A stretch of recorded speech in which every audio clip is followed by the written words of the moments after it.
Assalamualaikum sahib, welcome to my channel. Jangan lupa subscribe dan bunyikan loncengnya ya. Assalamualaikum, kami dari kelompok 2 ingin mempresentasikan makalah mata kuliah program dinamik. Perkenalkan, teman saya Widi Idina Nabila, Sylvia Aryani. Halo, nama saya Cindy Artika. Dan saya Sri Wahyuni.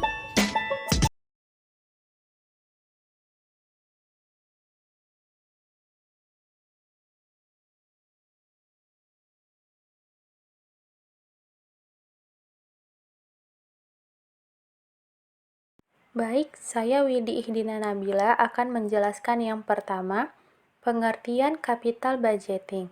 Capital budgeting adalah analisis proyek yang potensial dengan proses pengambilan keputusan jangka panjang.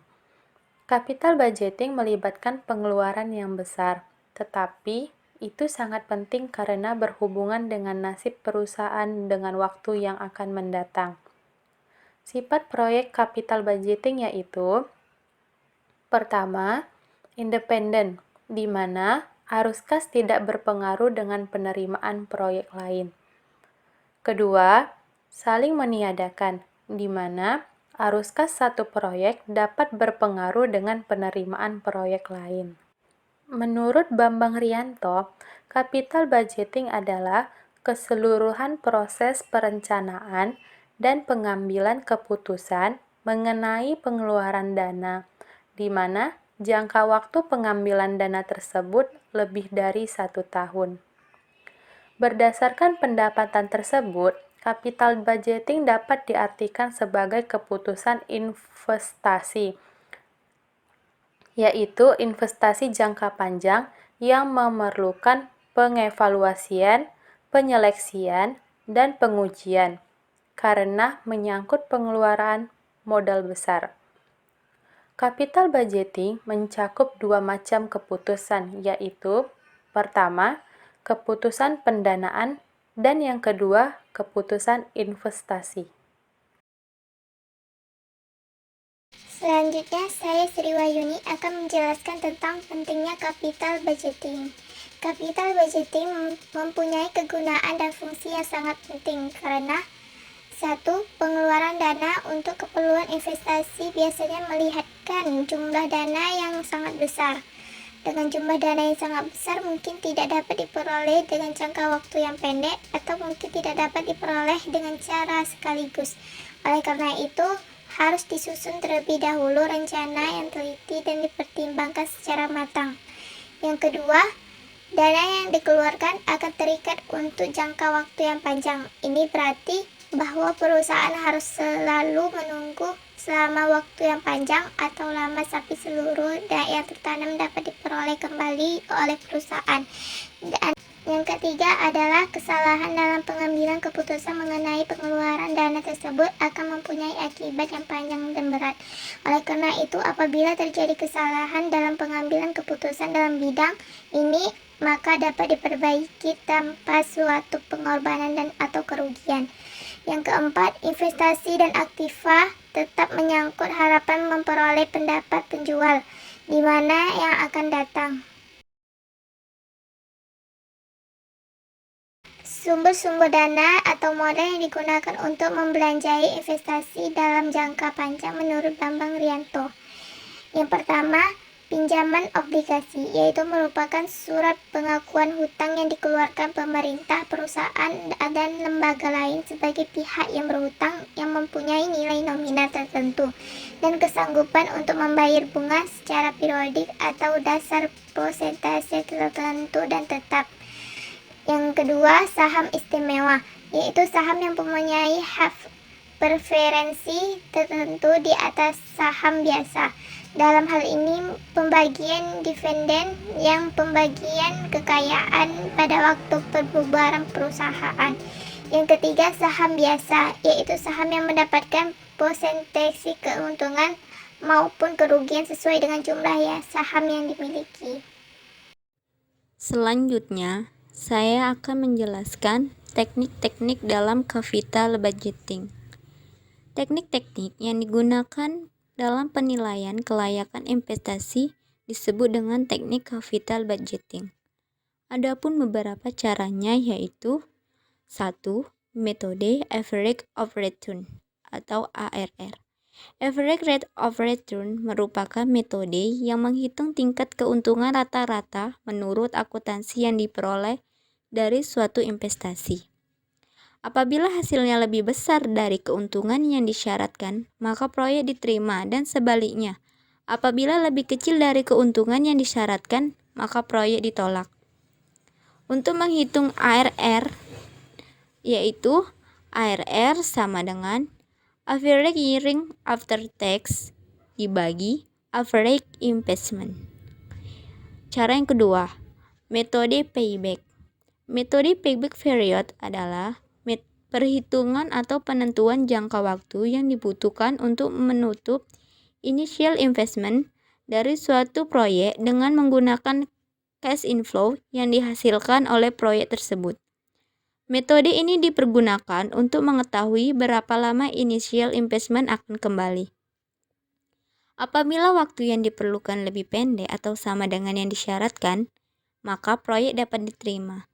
Perhitungan payback period untuk suatu proyek yang mempunyai pola cash inflow yang sama dari tahun ke tahun dapat dilakukan dengan cara sebagai berikut, yaitu payback period sama dengan initial investment dibagi cash inflow.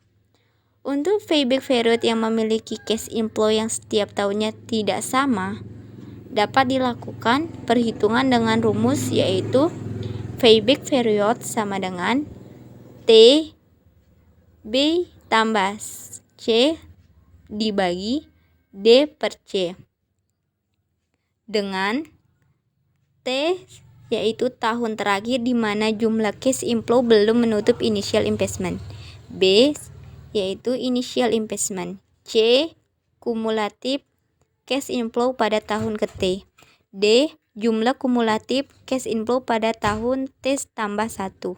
Metode yang ketiga yaitu metode Net Present Value atau NPV. Net Present Value adalah selisih antara jumlah nilai tunai dari masing-masing cash inflow dengan initial cash outlay. Net Present Value adalah satu-satunya dari teknik capital budgeting yang mempertimbangkan nilai waktu atau uang yang paling banyak digunakan. Untuk menghitung NPV yaitu Net Present Value sama dengan Present Cash Inflows dikurang present value investment. Keputusan tentang suatu proyek dapat diterima atau ditolak sangat tergantung pada hasil perhitungan net present value ini. Apabila nilainya lebih atau sama dengan 0, maka diterima. Tetapi apabila nilainya lebih kecil dari 0, maka usulan proyek ditolak. Metode yang keempat yaitu metode Internal Rate of the Return atau IRR. Internal Rate of the Return didefinisikan sebagai tingkat bunga atau diskon yang akan menyamakan present value cash inflow dengan jumlah initial investment dari proyek yang sedang dinilai. Dengan kata lain, IRR adalah tingkat diskon yang akan menyebabkan NPV sama dengan 0 karena present value cash inflow pada tingkat diskon tersebut akan sama dengan initial investment. Kriteria penerimaan atau penolakan suatu usulan proyek ditentukan sebagai berikut. 1.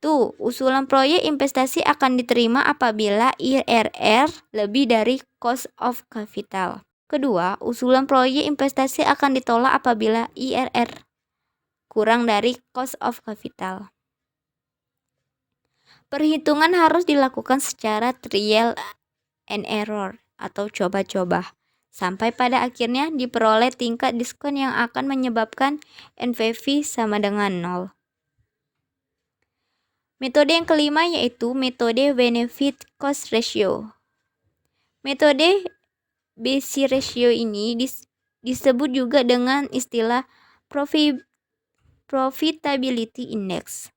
Pendekatan ini hampir sama dengan metode NPV, hanya saja BC ratio mengukur present value untuk setiap rupiah yang diinvestasikan, sedangkan teknik dan perhitungan BC ratio adalah BC ratio sama dengan present value cash inflow dibagi present value initial investment. Itulah tadi metode-metode yang digunakan untuk penilaian kelayakan investasi. Baiklah, di sini saya akan menjelaskan mengenai contoh permasalahan dari capital budgeting. Yang pertama ada contoh yaitu salah satu perusahaan mempertimbangkan suatu investasi yang bernilai sebesar 1 miliar dalam suatu proyek yang berumur 4 tahun. Suku bunga saat itu 10% dan setiap tahun akan memberikan hasil 40 juta. Apakah proyek tersebut akan diterima atau ditolak? Di sini ada penyelesaian. Kita mempunyai N itu tahun dari tahun 0 sampai tahun keempat. Jadi 0, 1, 2, 3, 4. Kemudian ada bunga dimulai dari 100.000, 36.000 sekian, 33.000 sekian, 30.000, 20.000, 27.000 sekian, 126. Jadi totalnya itu 126.795. Kemudian ada if-nya dari 1,000 sampai 0 di tahun keempat berjumlah 0,6830. Kemudian di tahun pertama dia pengeluaran arus masuk pengeluarannya yaitu tahun 40.000, tahun kedua 40.000, tahun ketiga 40.000 dan tahun keempat 40.000. Jadi total net PF-nya yaitu 26.795.